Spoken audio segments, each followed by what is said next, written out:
નમસ્કાર, આપ જોઈ રહ્યા છો સીએનસી ગુજરાત. ધાર્મિક નગરી સિદ્ધપુર ખાતે સ્વયંભૂ શ્રી હરવડેશ્વર મહાદેવ નૂતન મંદિરની શિખર પ્રતિષ્ઠા તેમજ વિશ્વ કલ્યાણ અર્થે અતિ મહારુદ્ર શાંતિ યજ્ઞ નિમિત્તે પવિત્ર સરસ્વતી નદીના પાણી છોડવામાં ધર્મપ્રેમી જનતાની માંગ કરી રહી છે.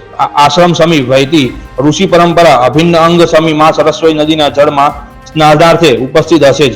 ત્યારે પરમ મુનિના માં સરસ્વતી નદીના ખોળે Mukeshwar dam, Dharoi Sabarmati link canal, કેક ફોરસમ પાઇપલાઇન મારફતે માતા નર્મદાના નીર સરસ્વતી નદીમાં સદૈવ નહીં તો પ્રસંગના સપ્તાહ પૂરતી પણ જો સૂકી ભટ્ટ બનેલી નદીમાં પાણી છોડવામાં આવે તો ખળખળ વહેતી થાય તો પ્રાતઃ સ્મરણીય આનર્દ અને અવધૂત સંત શિરોમણી પરમ પૂજ્ય દેવશંકર ગુરુ બાપાનું આંગણું દેદીપ્યમાન બની જશે.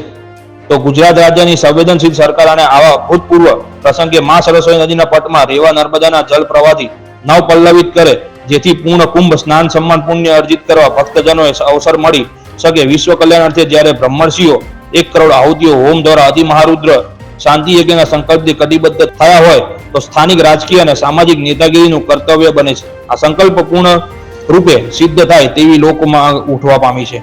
રિપોર્ટર ધ્રુવ કુમાર દવે, સિદ્ધપુર.